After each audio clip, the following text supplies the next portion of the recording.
kita mengambil waktu teduh dengan baik. Ibaralama narama sidi binaralama karalama syadaralama. Biarlah Tuhan menyelidiki hati bagi setiap kita. Pagi hari ini kita datang kepada Tuhan dengan segala problem yang ada, dengan segala pergumulan yang ada. Biarlah Tuhan tetap mendapati hati kita adalah hati yang setia kepada Tuhan. Mari Bapak Ibu, kita bersama-sama merendahkan diri di hadapan Tuhan. Masing-masing kita mengoreksi hati kita. Biar Tuhan masuk untuk menyelidiki hati setiap kita. Kiralah para syidi birala para. Oh riala nama nama syidi binara lama nalamu. Kira sandana lama nama syidi binana lamu. Iara para lama syidi binana lama nalamu. Rabala para lama syidi binana lama nalamu.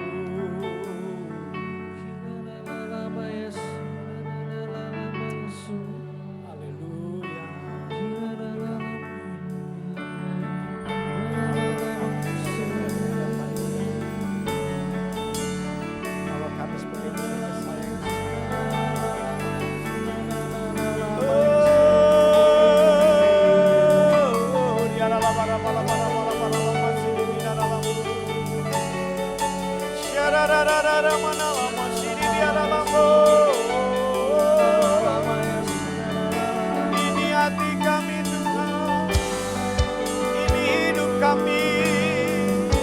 kami bawa kepadamu.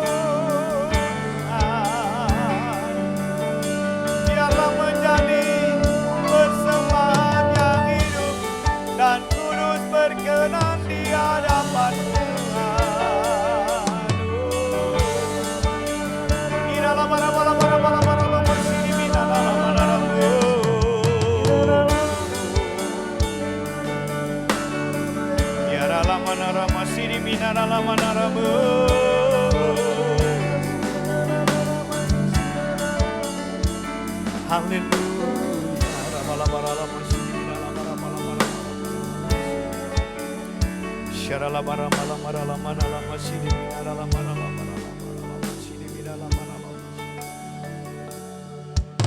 Haleluya.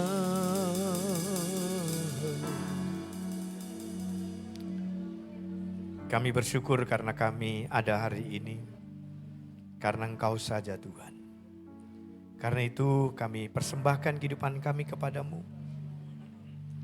Bentuk kami sesuai dengan kehendak-Mu. Sehingga makin hari kami menjadi seperti Engkau. Terus Engkau selidiki hati kami. Di dalam kehidupan kami. Dalam kedekatan kami dengan Engkau. Maupun juga di dalam setiap pelayanan yang Tuhan percayakan kepada setiap kami Tuhan. Sehingga Engkau mendapati kami hati hamba yang berkenan di hadapan-Mu ya Tuhan. Terima kasih, sampaikan isi hati-Mu. Hamba-Mu tidak ada apa-apanya jika bukan Roh Kudus yang menyampaikannya. Karena itu biarlah Roh Kudus sendiri yang akan menyampaikan kepada kami semua pada pagi hari ini Tuhan. Di dalam nama Tuhan Yesus Kristus kami bersyukur dan kami berdoa. Haleluya. Amin, puji Tuhan. Shalom Bapak Ibu semua. Bagaimana kabarnya? Luar biasa. Puji Tuhan Bapak Ibu. Pagi hari ini di dalam ibadah nanti ada satu tambahan rangkaian. Yaitu nanti ada penabisan bagi pelayan-pelayan Tuhan dan pengurus gereja Tuhan di tempat ini. Karena itu biarlah pagi hari ini bersama-sama kita siapkan hati kita. Kita mendengarkan firman Tuhan yang sudah Tuhan taruh kepada kami dan untuk kita semuanya. Kita membacanya dari Maleaki pasal yang ke-3. Maleaki pasal yang ke-3 ayat yang ke-16 sampai dengan ayat yang ke-18. Maleaki pasal yang ke-3 ayat 16 sampai dengan ayat yang ke-18. Kita membaca bersama ayat ini, nanti saya akan juga bacakan dalam terjemahan baru edisi yang kedua. Barangkali di sana ada sesuatu yang lebih kita bisa menangkap di sana ya. Maleakhi pasal 3 ayat yang ke-16 sampai dengan ayat yang ke-18. Sudah ketemu semua? Amin. Sudah siap membaca? Mari kita baca. 3, 2, 1. Beginilah berbicara satu sama lain orang-orang yang takut akan Tuhan. Tuhan memperhatikan dan mendengarnya. Semua kitab peringatan ditulis di hadapannya bagi orang-orang yang takut akan Tuhan dan bagi orang-orang yang menghormati namanya. 17. Mereka akan menjadi milik kesayanganku sendiri, firman Tuhan semesta alam. Pada hari yang kusiapkan, aku akan mengasihani mereka sama seperti seseorang menyayangi anaknya yang melayani dia. 18. Maka kamu akan melihat kembali perbedaan antara orang benar dan orang fasik. Antara orang yang beribadah kepada Allah dan orang yang tidak beribadah kepadanya. Terjemahan baru edisi yang kedua berkata begini. Orang-orang yang takut akan Tuhan lalu berbicara satu kepada yang lain. Tuhan memperhatikan dan mendengarnya. Sebuah kitab peringatan ditulis di hadapannya bagi orang-orang yang takut akan Tuhan dan bagi yang menghormati namanya. Mereka akan menjadi milik kesayanganku pada hari aku bertindak, firman Tuhan semesta alam. Aku akan mengasihani mereka sama seperti seorang menyayangi anaknya yang melayani dia.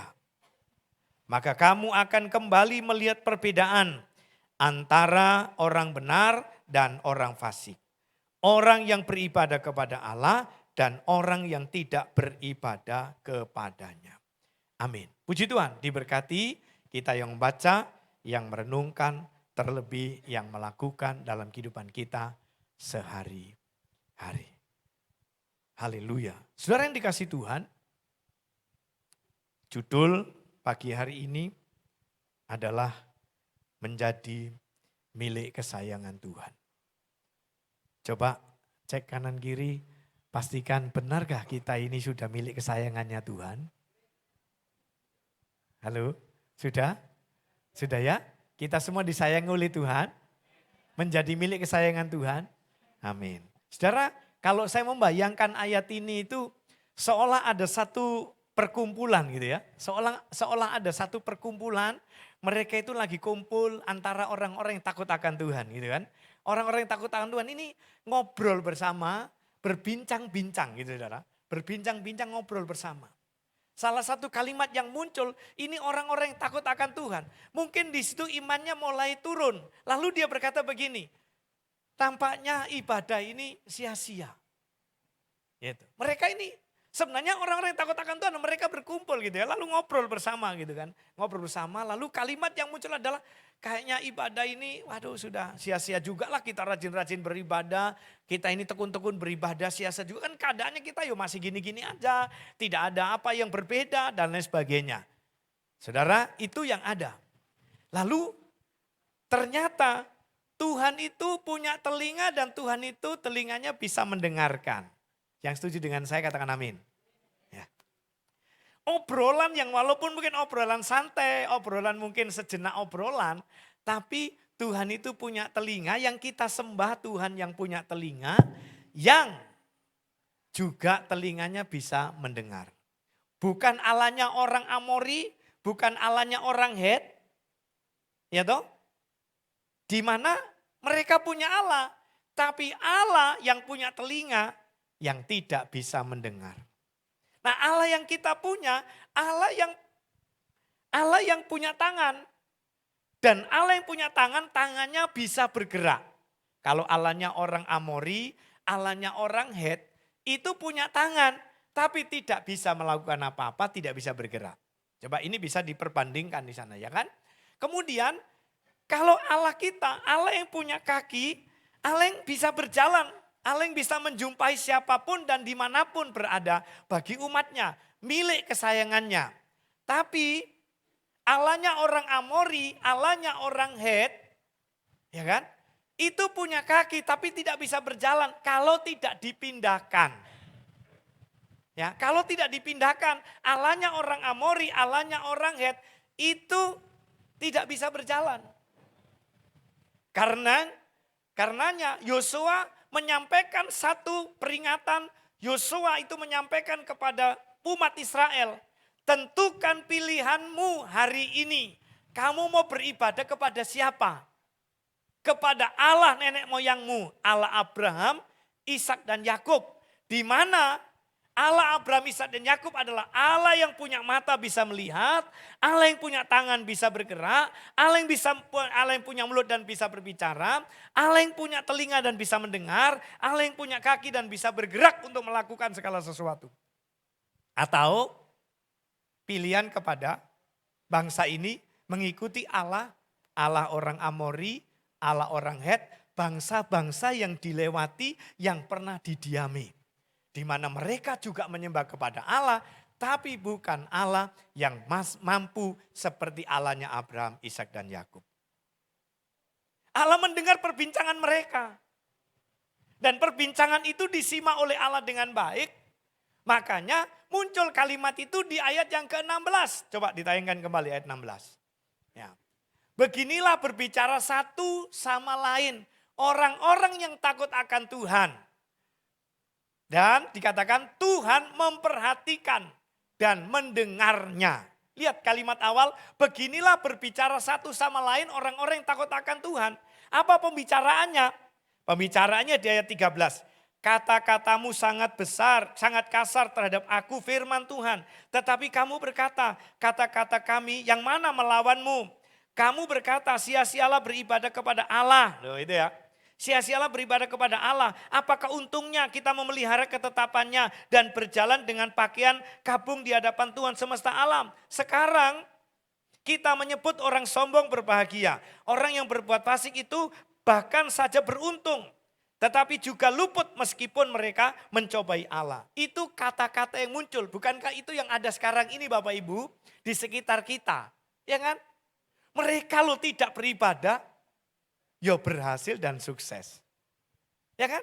Mereka lo tidak rajin beribadah, mereka juga tidak rajin ini dan itu, dekat dengan Tuhan juga tidak terlalu, tapi mereka bisa berhasil. Itu didengar oleh Tuhan dalam pembicaraan mereka. Beginilah berbicara satu sama lain orang-orang yang takut akan Tuhan. Itu yang muncul saudara. Nah tapi apa yang dikatakan oleh Tuhan? Tuhan memperhatikan dan Tuhan mendengarnya. Bahkan ditulis di situ dalam kitab peringatan itu. Supaya hati-hati dalam setiap pembicaraan. Dan saya percaya setiap ibadah yang kita lakukan, ibadah ini sangat berguna. Amin. Ibadah yang kita lakukan ini adalah ibadah yang sangat berguna. Sangat berguna. Paulus menulis surat kepada anak kesayangannya. Kepada Timotius. Ya kan? Di situ di ayat yang pasal yang keempat ayat 7 dan ayat 8. Dan dikatakan bahwa latihlah dirimu beribadah. Ibadah itu berguna. Untuk sekarang maupun untuk masa yang akan datang. Kenapa? Karena melalui ibadah itu, tulisannya Paulus kepada jemaat, kepada anak kesayangannya, ya kan? Ibadah itu mengandung janji. Ibadah itu mengandung janji. Karena mengandung janji untuk masa yang akan datang dan untuk masa sekarang. Maka saya berharap Bapak Ibu, sekalipun di luar sana ada kalimat-kalimat seperti itu, kita tidak perlu terpancing. Kita tidak perlu terseret dan kita tidak perlu tergoda. Sehingga kita meninggalkan peribadatan kita. Lebih fokus kepada kepentingan duniawi, lebih fokus kepada kepentingan daging kita, tidak lagi kepada kepentingan Allah. Dan catat baik-baik, Allah akan membuat orang-orang yang takut akan Tuhan, orang-orang yang beribadah kepada Tuhan, itu menjadi berbeda. Amin. Dibuatnya oleh Tuhan berbeda. Bagaimana orang yang beribadah kepada Tuhan dengan orang yang tidak beribadah kepada Tuhan. Memang hari-hari ini mungkin tidak nampak. Tetapi dengan berjalannya waktu akan terlihat bagaimana kehidupan orang yang benar-benar tekun beribadah kepada Tuhan. Dan bagaimana dengan orang-orang yang bertekun dengan pekerjaannya, bertekun dengan usahanya, bertekun dengan kehidupan dagingnya, bertekun dengan duniawinya yang ada dalam hidupnya, maka dibuat berbeda. Salah satunya ketika menyikapi persoalan, ketika menyikapi masalah, lebih kuat yang bicara adalah perasaan. Lebih kuat yang bicara adalah emosinya. Lebih kuat yang bicara adalah kekuatan fisiknya. Tapi ketika orang yang beribadah kepada Tuhan, karena dia dilengkapi dengan firman Tuhan, dipenuhi dengan firman Tuhan, punya kedekatan dengan Tuhan, banyak belajar tentang bagaimana Tuhan. Kata firman Tuhan, Tuhan Yesus berkata begini, mari kepadaku yang letih dan berbeban berat. Belajarlah kepadaku karena aku lemah lembut dan rendah hati. Ya kan? Lemah lembut dan rendah hati. Lalu karena kita sering bertemu, apa yang terjadi? Saudara, saya percaya secara otomatis itu perlahan-lahan akan mengubah kehidupan kita. Yang tadinya keras, yang tadinya mungkin emosian, yang tadinya mungkin bagaimana. Karena sering bertemu dengan Tuhan Yesus, belajar dengan Tuhan Yesus yang penuh dengan kerendahan hati, yang penuh dengan kelemah lembutan. Maka saya percaya sekalipun badannya kekar, hatinya Hello Kitty. Amin. Ya kan? Sekalipun badannya wah menyeramkan, menakutkan. Ternyata hatinya itu adalah Hello Kitty. Begitu itu. Ya kan? Seperti itu. Sekalipun mungkin mohon maaf. Badannya itu bergambar apa saja. Ya kan? Wah kalau dilihat itu tampaknya ketika ketika dibuka pakaiannya gambar semua gitu kan. Tapi ternyata begitu ada tek gitu langsung meneteskan air mata. Langsung muncul simpatinya, empatinya, kemudian ibanya di sana. Hatinya sudah mulai dirubah oleh Tuhan. Tidak lagi dar, nah gitu ya. Tapi mungkin mungkin begitu kira-kira ya kan. Jadi artinya mungkin lebih lemah lembut untuk menyikapi segala sesuatunya. Menyikapi apapun itu semua dengan segala kerendahan hati. Oleh karena itu Bapak Ibu yang dikasih Tuhan, mari jangan kendor dalam kita beribadah. Karena di ayat yang ke-18 tadi, Tuhan itu akan mengubah. Tuhan itu akan membedakan orang yang beribadah kepada Tuhan dan orang yang tidak beribadah kepada Tuhan. Amin. Saudara ingin mengalaminya? Bersama dengan saya, tekun dan rajinlah beribadah. Tepuk tangan buat Tuhan kita. Nah, saudara, perhatikan di sini. Tuhan memperhatikan, Tuhan juga mendengar dan Tuhan juga melihat apa yang diperbincangkan oleh orang-orang ini. Di luar sana mereka berbincang seperti itu, tapi biarlah itu kita dengar bukan untuk melemahkan iman kita, bukan untuk memutuskan semangat kita. Kata lagu tadi, biarlah rohmu menyala-nyala dan layanilah Tuhan. Biarlah rohmu menyala-nyala dan layanilah Tuhan. Itu yang boleh ada dalam setiap kehidupan kita. Kenapa? Dengan kita terus menyala-nyala di hadapan Tuhan, menyala-nyala dalam melayani Tuhan, maka di situ Tuhan betul-betul akan menyatakan perbedaannya. Orang yang sungguh-sungguh dengan Tuhan dan tidak. Dan ingat baik-baik, orang yang benar-benar sungguh-sungguh di hadapan Tuhan. Tuhan memberi label, Tuhan memberikan stempel. Tuhan memberikan pernyataannya kepada kita. Dan kita itu disebut dalam ayat 17, kita disebut sebagai apa? Milik kesayangan Tuhan. Sudah tahu apa sih pentingnya kita menjadi milik kesayangan Tuhan? Ya kan? Apa pentingnya kita menjadi milik kesayangan Tuhan itu apa? Saudara, Kalau kita distempeli, kalau kita dilabeli, kalau kita diberi julukan, kalau kita diberikan sebuah sebutan bahwa kita ini milik kesayangan Allah, itu adalah sesuatu yang sangat-sangat bernilai, sangat-sangat berharga, sangat-sangat berarti, sangat-sangat mulia. Amin. Sangat mulia, sangat bernilai, sangat berharga, saudara. Itu. Padahal kita tahu siapa kita sebenarnya. Sebenarnya kalau Tuhan memandang dengan kacamata Tuhan yang bukan karena kasih. Ya, kalau Tuhan memandang dengan kacamata Tuhan bukan dengan kacamata kasih, maka sebenarnya kita ini tidak ada kesempatan sedikit pun untuk bisa berjumpa dengan Allah. Tidak ada sedikit pun kita bisa bertemu dengan Allah. Tidak ada sedikit pun kita bisa berkomunikasi dengan Allah. Bukankah Yesaya berkata bahwa ada jurang pemisah yang sangat dalam. Apa yang memisahkan? Dosa dan kejahatan. Itu yang menjadi pemisah antara kita dengan Allah. Karena dosa dan kejahatan. Saudara. Jadi sebenarnya manusia sudah jauh dalam persekutuan dengan Allah. Sebenarnya manusia itu terasing, manusia terbuang di sana. Itu keadaan manusia sebenarnya. Tidak ada satupun manusia di muka bumi ini kata pengkhotbah yang dikatakan saleh. Ya, tidak ada satupun di muka bumi yang dikatakan saleh. Itu kondisi yang ada. Itu keadaan yang ada. Tidak ada satupun yang dinyatakan bahwa itu adalah orang saleh.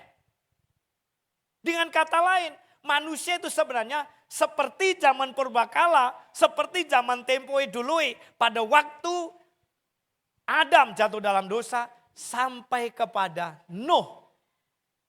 Tidak ada ditemukan satupun manusia yang benar. Kecuali Allah memandangnya Nuh dan keluarganya itu. Tapi yang lainnya, makanya kalau Allah tidak memandangnya dengan kacamata kasih, maka akan terjadi bumi hangus seperti pada waktu zamannya Nuh. Karena apa? Saudara bisa melihat makin hari dunia makin jahat, luar biasa. Saya tidak tahu kebenarannya. Kemarin sore saya dapat berita ketika saya datang ke sini, di bawah itu ada cerita. Ada anak masih SD. Saya tidak tahu kebenarannya, tapi itu cerita yang saya tangkap. Ya kan? Sudah ditangkap oleh polisi. Usut punya usut, ternyata anak yang masih SD ini entah dia pengguna atau dia pengedar. Di depan itu saudara. Sore saya datang ke sini mau jemput Nanda, ya kan? Lalu di bawah saya diberitahu begitu infonya. Bayangkan anak masih umur SD. Sudah diintai oleh pihak keamanan lalu tertangkaplah dia. Jelasnya dia pengguna atau pengedar, saya tidak tahu.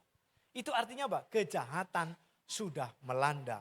Tidak hanya orang dewasa, tapi anak usia dasar pun sudah terkena di sana. Apalagi yang namanya media sosial. Minggu yang lalu Pak Pendeta Jonet menyampaikan iman dan teknologi. Media sosial itu sangat-sangat luar biasa sudah masuk kepada setiap manusia. Karena hampir semua kita di rumah itu minimal itu 1 HP, minim. Tapi lebih banyak di rumah itu berapa jumlah anggotanya, ya itulah HP-nya ada di sana. Bahkan lebih daripada itu. Ya kan? Yang kecil saja, yang masih belum TK, wis bisa mengoperasikan HP saudara. Bayangkan kalau itu salah pencet yang dilihat macam-macam. Apa enggak kejahatan itu sudah mulai luar biasa. Merasuk kepada setiap ini. Nah, bagaimana bisa mengantisipasi, bagaimana bisa mengatasi persoalan ini? Tidak ada lain. Diawali dengan kita ini bertekun dalam ibadah. Amin. Bertekun dalam ibadah itu yang bisa membentengi. Saya dan istri sebagai orang tua tidak bisa mendampingi anak kami itu 24 jam. Ya kan? Saya ya manusia, saya juga bisa ngantuk. Betul ya? Sehingga mereka mungkin kuat melek sampai pagi, saya dan istri gak kuat melek pagi. Iya toh? Jam berapa wis tak tinggal turu. Ya kan? Udah. Saya tidak bisa mengawasi itu. Tapi yang bisa mengawasi dan mengontrol diri mereka itu apa? Ketika mereka beribadah, ada firman yang didengar, itu dihidupi dalam hidupnya. Itulah yang akan mengontrol hidupnya, itulah yang akan mengawasi hidupnya dan mengarahkan kehidupannya supaya menjadi berbeda. Ketika dia beribadah kepada Tuhan, ketika dia sungguh-sungguh dengan Tuhan, maka dia diluputkan dari segala macam gangguan yang ada. Tuhan bersama dengan dia 24 jam. Tuhan yang tahu. Bagian kita cuma bisa mendoakan supaya anak-anak kita itu sesuai dengan kehendak Tuhan. Maka itu yang terjadi. Saudara, makanya ayo sekalipun orang-orang ini mereka berkata takut sama Tuhan, tapi ternyata hidupnya mereka juga tidak sesuai dengan firman Tuhan. Merasa bahwa tidak ada untungnya untuk pergi beribadah. Apalagi melayani. Serasa mungkin seperti itu. Tapi Tuhan mengamati, Tuhan mendengar, dan Tuhan juga memberikan satu peringatan. Dan Tuhan akan membuat kehidupan mereka itu menjadi berbeda. Bagaimana orang yang beribadah kepada Tuhan dan bagaimana orang yang tidak beribadah kepada Tuhan. Saya beberapa hari ini mendampingi kakak saya yang kemarin baru pulang dari rumah sakit, saudara. Ketika saya ke sana, yang lainnya mungkin cemas. Tapi kakak saya bilang gini, dengan situasi sekarang ini, dia bilang, justru sekaranglah saya bisa mengucap syukur. Justru sekaranglah dia bilang saya bisa tahu bagaimana, ya toh, bagaimana penyertaan Tuhan, bagaimana tuntunan Tuhan, bagaimana perlindungan Tuhan. Saudara, itu akhirnya saya bilang, saya kasih jempol, good. Karena kakak ini rajin beribadah, bertekun dalam pelayanannya. Sehingga dia punya kekuatan. Padahal kakak ipar saya itu nilpuni terus itu dalam kondisi ketakutan. Ya apa? Ibu ya apa gini, ya apa her, ya apa gini sebenarnya. Saya bilang, saya foto, saya lihat tunjukkan. Nih loh, ya kan? Video call, nih loh. Oh gak apa-apa ya, ya wis. Lalu kakak saya justru malah menguatkan. Ya, menguatkan suaminya bahwa tidak usah khawatir, tenang saja. Tuhan Yesus bersama dengan saya. Dia bilang gitu, saudara. Jadi kuat. Itu yang dihadapinya. Ketika menghadapi situasi seperti itu, tenang. Kenapa? Karena saya melihat kehidupan kakak saya ini memang untuk ibadah lebih diutamakan. Sekalipun tetangganya kanan kiri, wah ya budal ibadah, gak budal, dia tetap budal. Sekalipun hujan, karena rumah dengan tempat ibadah gak jauh. Ya, enggak terlalu jauh. Mungkin sejauh rumahnya Bu Retno ke sini. Kira-kira mungkin seperti itu. Jadi dia jalan kaki, hujan pun jalan kaki sendirian, malam-malam pun jalan kaki sendirian di desa. Payungan dia jalan kaki sendirian. Tidak peduli. Bahkan dia bilang begini sama suaminya. Pokoknya jangan sekali-sekali melarang saya pergi beribadah. Itu yang dia katakan. Disitulah Tuhan berikan kekuatan, disitulah dia bukan buat sebuah perbedaan antara dia yang beribadah dengan orang lain yang tidak beribadah. Karenanya sekalipun tidak nampak tapi kelihatan. Loh maksudnya piye Pak Iku? Tidak nampak tapi kelihatan nih piye. Ya kan? Artinya begini, sekalipun gak nampak di depan mata begini. Tapi di hatinya itu terlihat sekali bahwa ada perbedaan. Orang yang beribadah dan orang yang tidak beribadah. Mari saya membawa kepada Bapak Ibu semua semangat beribadah. Amin. Semangat beribadah supaya ada di sana. Dan kita ini menjadi milik kesayangan. Milik kesayangan itu bagaimana Pak? Milik kesayangan itu diumpamakan seperti benda. Diumpamakan seperti barang. Kalau saya bilang ini barang, ini milik kesayangan saya. Wah ini bisa jadi. Jangan sampai itu terhindar sejengkal pun. Ya kan? Jangan sampai terhindar dari sejengkal pun dari diri saya. Kalau sampai ini ketinggalan, iso saya nggak turu, iso saya nggak iso lapo-lapo, wah harus kelimpungan gitu kan. Ya apa ini ketinggalan, wah sudah seperti itu. Itu kondisi ketika kita punya barang. Bapak Ibu mengalami ketika punya barang kesayangan, ya toh, lalu mungkin ketelisut mungkin di mana gitu. Sekait ketelisut saja, iku wis nangis. Gini mboten. Yang seket ketelesut dulu. Belum dicari. Wah mana gitu kan. Baru lu nanti gitu. Nah, gitu aja sudah wis nangis. Kenapa? Karena itu barang kesayangan, milik kesayangan. Nah apalagi kita yang disebut milik kesayangannya Tuhan. Makanya Tuhan cek. Loh kursi nomor 3 ini kok kosong ya. Sopo sing nempati? Biasanya sing lungguh kuno sopo? Biasanya sing lungguh nomor 2 ini biasanya Pak Nathan. Ya kan? Ternyata beliau sekarang pindah di sebelah situ. Oh ada ternyata. Gitu Tuhan lihat. Jadi kalau di gereja itu paling gampang sebenarnya ngabsennya itu. Kalau saya berdiri di sini, oh sing biasa di sana itu adalah ini. Gitu kan. Kalau Pak Areva dengan Ibu itu selalu di antara 3 dan 4 ya Pak. Nah, selalu dengan Pak Edi ya itu. Pokoknya sama Pak Edi kono Pak Areva habis iku. Saya lihat seperti jadi gampang. Kalau saya noleh ke belakang, oh gak ono. Minggu depan kadang-kadang saya tanya ke salaman, Pak kayaknya minggu yang lalu gak kelihatan. Oh iya Pak saya ada keperluan ini ya gitu. Gampang sudah. Nah demikian juga bayangkan manusia saja bisa menilai begitu. Sekarang bagaimana dengan Tuhan yang maha kuasa, maha luar biasa, maha dahsyat. Yang selalu memantau kita. Percaya enggak? Kalau yang ada di sini Tuhan sudah kenali semuanya. Nah saya percaya Tuhan melihat itu dan melihat bagaimana ya, di mana mereka ini. Tuhan akan melihatnya seperti itu. Karenanya mari bersama-sama, saudara. Kita ini milik kesayangan Tuhan. Pasti dipantau terus, dilihat terus, diperhatikan terus, diikuti terus, disertai terus kemana kita pergi, kemana kita berada. Dalam penyertaan Tuhan. Karena kita ini milik kesayangan Tuhan. Coba sampaikan kanan kiri, aku ini milik kesayangan Tuhan loh. Ayo, ya kan? Aku ini milik kesayangan Tuhan loh, ya kan? Nah itu menjadi milik kesayangan Tuhan. Banggalah kita gitu ya, bangga. Jangan bersedih, aduh aku kok jadi miliknya Tuhan ya loh kok sedih, jangan. Justru harus bangga kalau kita menjadi milik kesayangan Tuhan. Betul ya Bu Erni ya?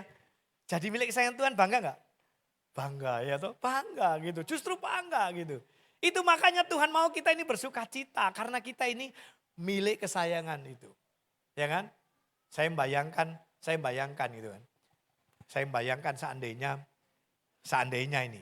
Saya punya bapak saya itu kaya raya. Nah, omai gedong magrong-magrong pinggir rembong. Nek mangan gak biasa sambal terong gitu kan. Ya kan? Nah kira-kira begitu. Wah keluar mau kemana saja tinggal pilih mobil yang mana gitu. Satu dipakai. Bapak satu bisa, oh masih ada satunya. Satu pakai, masih ada satunya, masih ada satunya. Serepnya masih banyak gitu kan. Udah, kalau mau ngisi bensin tidak perlu sampai harus mentok gitu kan. Mau mampir langsung jres selesai gitu kan. Wah saya bayangkan seperti itu. Enak enggak ya? Wah pol jadi dulu, enak banget gitu ya kan. Wis kadek mikiri, apa-apa semuanya tersedia semuanya. Waduh, saya percaya itu enak banget. Serius enak banget saudara. Saya bayangkan itu. Tuhan itu seperti itu dengan saya. Ya toh, Tuhan itu seperti itu dengan saya. Dan saya percaya bahwa kehidupan saya pun pasti akan enak. Amin. Kalau itu ada pada saudara jemaat GCC, saya percaya jemaat GCC semuanya enak-enak. Amin. Karena apa? Tuhan itu memiliki segala sesuatu, mampu melakukan segala sesuatu. Itu makanya kita ini milik kesayangannya. Dimeteraikan, distempel, dinamai milik kesayangan oleh Tuhan. Berarti status kita itu naik derajat. Betul? Naik derajat. Pernah dulu waktu kasus tsunami ya. Kasus tsunami. Masih ingat itu ada satu anak itu ketimbul di tengah laut. Ada itu kan? Lah anak itu saya nggak tahu diangkat oleh Ronaldo atau diangkat oleh Ronaldo ya. Diangkat anak oleh Ronaldo. Bayangkan duit Ronaldo itu piro kira-kira ya. Ya toh sekaya itu. Wah begitu dientas dikeluarkan dari laut itu. Saya percaya anak ini bangganya luar biasa. Senangnya luar biasa. Diakui oleh salah seorang bintang lapangan dunia. Itu satu. Yang kedua bukan orang yang tidak mampu tapi orang yang punya kemampuan. Saya percaya dia bilang aku mau sekolah di sekolah ini. Pasti di sekolah no. Ya kan? Aku mau ini, pasti dibiayai. Berapapun pasti akan dibiayai. Apalagi kita bukan sekedar Ronaldo. Tapi kita punya Allah yang memiliki kita. Amin, tepuk tangan. yang luar biasa buat Tuhan kita. Itu milik kesayangannya, makanya bangga kita punya Yesus Kristus. Amin. Katakan kanan kiri, bangga kita menjadi anak Allah. Bangga kita punya Yesus Kristus. Amin, puji Tuhan. Nah, sekarang kalau kita sudah disebut sebagai anak kesayangan, maka mesti ada sesuatu yang mesti dikerjakan Bapak Ibu. Ya kan? Ya kan? Anak kesayangan bukan berarti mangan turu mangan, mangan turu mangan gitu. Bukan itu gitu kan. Bukan itu gitu. Tapi menjadi anak kesayangan itu kembali kepada ayat yang ke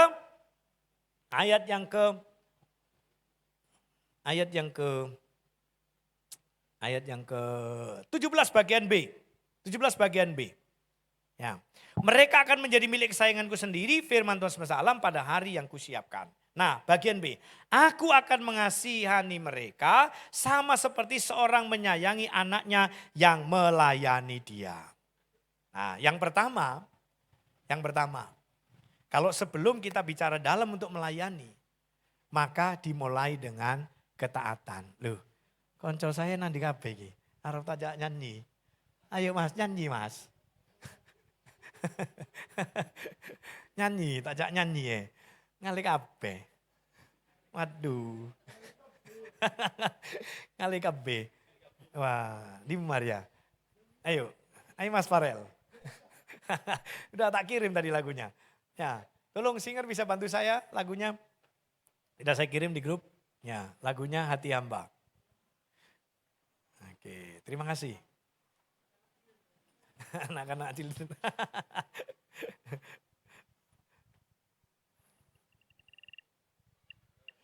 Oke, sudah disiapkan ya Mas? Ku tak dapat lupakan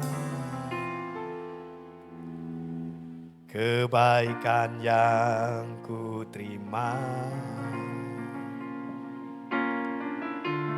pengorbananmu yang mulia, jadikan ku berharga.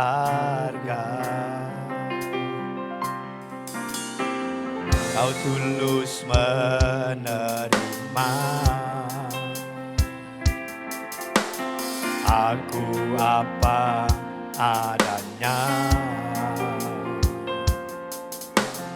kekuatan kasih-Mu nyata memulihkan hidupku. Kau bukan Tuhan yang melihat rupa, Kau bukan Tuhan yang memandang harta. Hati hamba yang selalu Kau cari, biar Kau temukan di dalamku. Selama ku hidup, ku mau menyembah-Mu, sebab Engkau sangat berarti bagiku. Hati aing yang ada padaku, ku persembahkan kepadamu. Kau bukan Tuhan yang melihat rupa, Kau bukan Tuhan yang memandang harta. Hati hamba yang selalu Kau cari, biar Kau temukan di dalam. Selama kami hidup, selama ku hidup, ku mau menyembah, sebab Engkau sangat berarti bagiku. Yang terbaik yang ada padaku, persembahkan kepadamu, Yesusku. Ya, saudara, mari bersama-sama Tuhan yang perhatikan kita, Tuhan yang melindungi kita, Tuhan yang menyertai kita. Jangan sampai kita melupakan Tuhan, amin. Nah, kalau kita tidak melupakan Tuhan, maka yang pertama karena kita milik kesayangan Tuhan, hidup kita mesti taat, takut akan Tuhan, amin. Takut akan Tuhan, berjalanlah seperti yang menjadi rancangannya Tuhan. Sesuai dengan firman Tuhan, artinya apa? Ketika kita diminta untuk beribadah, kita pergi beribadah. Ketika Tuhan mau supaya kita ini setia di dalam mengiring Dia, kita kerjakan itu semuanya.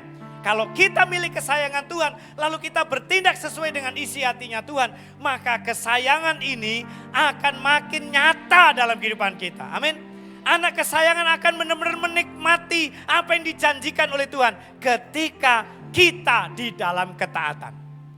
Itu yang pertama.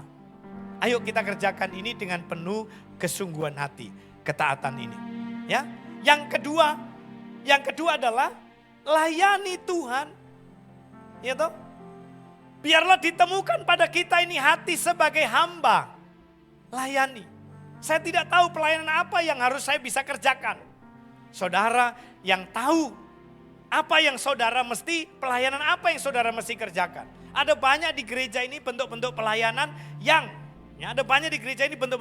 yang masih bisa dikerjakan. Ada banyak sekali. Baik di media, di musik maupun juga mempersiapkan ruang ibadah dan lain sebagainya. Itu adalah pelayanan mungkin menjadi pemerhati.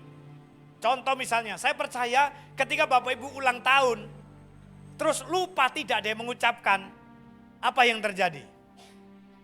Ya toh, ketika Bapak Ibu ulang tahun, lupa tidak terucapkan, apa yang terjadi? Ya kan?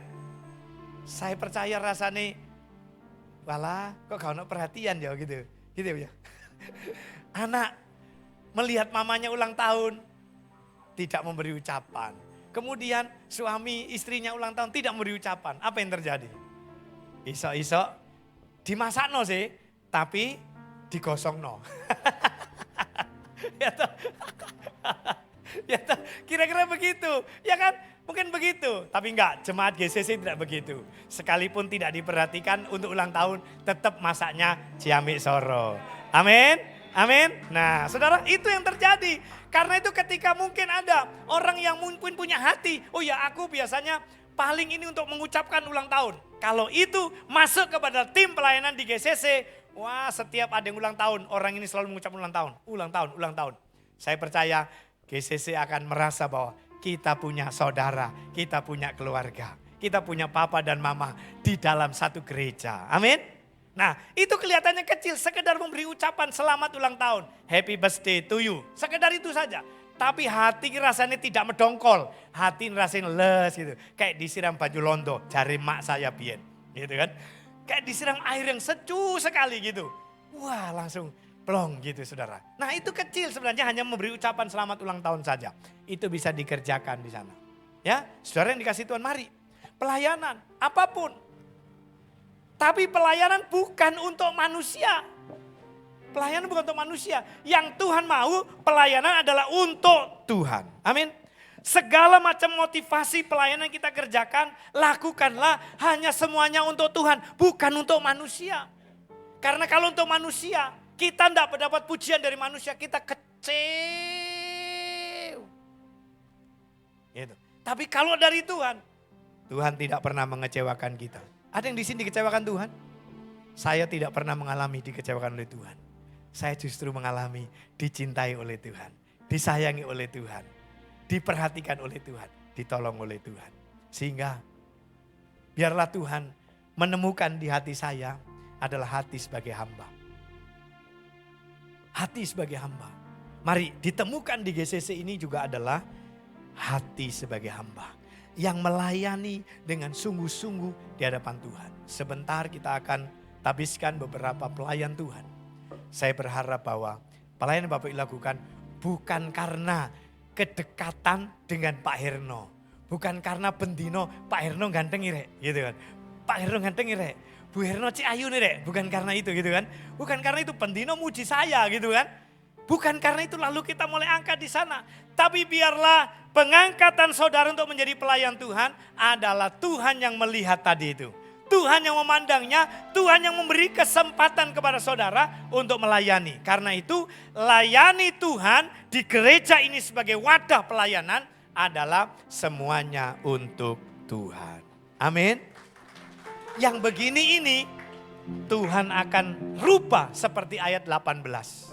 Diubah berbeda orang yang beribadah kepada Tuhan dan orang yang tidak beribadah kepada Tuhan. Saya percaya itu akan terjadi pada kehidupan kita. Amin. Amin. Ayo kita baca ayat 18. Kita ingat betul-betul ayat 18. Ya. Ayat yang terakhir ini. Ketika kita taat kepada Tuhan, ketika kita sungguh-sungguh melayani kepada Tuhan, maka biarlah ayat ini tergenapi dalam hidup kita. Ya, ayat 18. Kita baca bersama dengan bangkit berdiri Bapak Ibu. Ya. 3, 2, 1. Maka kamu akan melihat kembali perbedaan antara orang benar dan orang fasik. Antara orang yang beribadah kepada Allah dan orang yang tidak beribadah kepadanya. Sekali lagi, 3, 2, 1. Maka kamu akan melihat kembali perbedaan antara orang benar dan orang fasik. Antara orang yang beribadah kepada Allah dan orang yang tidak beribadah kepadanya. Amin. Mari tundukkan kepala.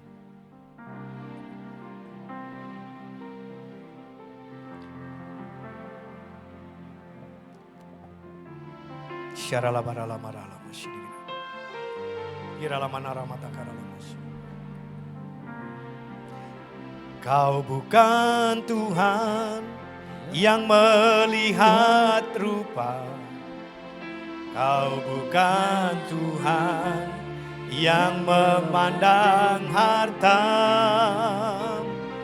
Hati hamba yang selalu kau cari, biar kau temukan di dalamku selama ku hidup. Ku mau menyembahmu, sebab engkau sangat berarti bagiku. Hasil baik yang ada padamu persembahkan kepadamu. Kau bukan Tuhan yang melihat rupa. Kau bukan Tuhan yang memandang harta. Hati hamba yang selalu kau cari, yes Tuhan, selama ku hidup, ku mau menyembahmu, sebab engkau sangat berarti bagiku. Yang terbaik yang ada padaku, ku persembahkan kepadamu, Yesusku.